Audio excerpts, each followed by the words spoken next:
In this presentation, you'll be introduced to the building blocks of the enrollment process, including understanding course codes and credits, interpreting course timetables, and searching course descriptions. Before you enroll, you need to know what courses are being offered and when. This information can be found on the current student's website. Located below the Courses and Enrollment heading, you will find a Search for Courses link. In a later presentation, we will demonstrate more specifically how to navigate this website. As you search for courses in the timetable, you will find the following information: course codes, course titles, course descriptions, what term the course is being offered, the format of the course, such as a lecture, tutorial, or practicum, and what days and times the course is being offered.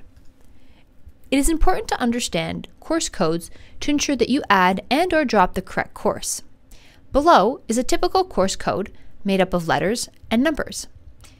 ES/ENVS 1000 6.00. Now let's break that down. The first two letters represent the faculty offering the course. In this example, ES stands for the Faculty of Environmental Studies. The second acronym refers to the subject being offered. For example, ENVS equals Environmental Studies. Following the subject acronym is the course number. Course numbers identify a specific course and are represented using a 4-digit number.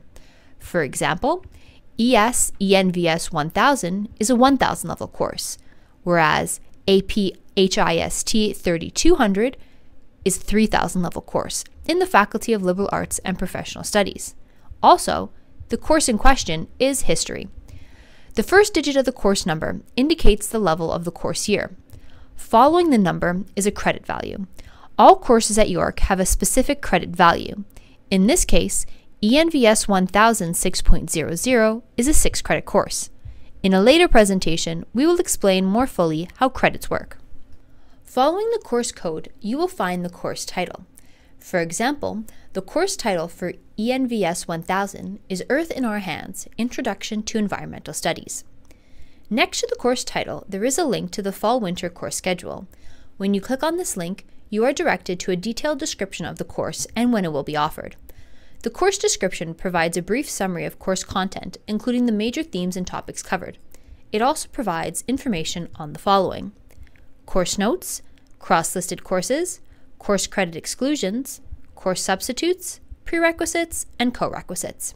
Now, let's discuss study terms. At York, terms designate the time period when classes are offered during an academic year. The terms in which students take courses include the fall term, represented by the letter F, the winter term, represented by the letter W, and the year term, represented by the letter Y. There are also terms during the summer months. In a later presentation, you will learn more about the specific term start and end dates. When you are searching for courses, you will notice that they are offered in different formats. For example, a lecture is a regularly scheduled class time when everyone enrolled in the course attends. Lectures are delivered by a professor. In addition to the lecture, there may be a tutorial or a lab component that you're required to attend. Tutorials and labs provide the additional supplementary teaching and guidance related to the lecture material conducted in a small group format. Tutorials may be led by a teaching assistant or a professor. When searching for courses, you will also notice that courses run on different days of the week.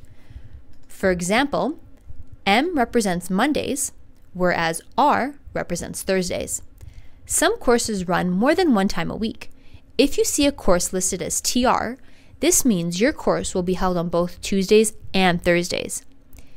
After you have determined the day or days that a course is offered, you will need to know the start time of the course.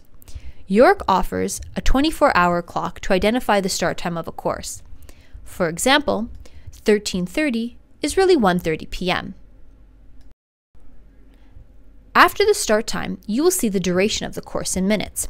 For our example, ES/ENVS 1000 runs every Wednesday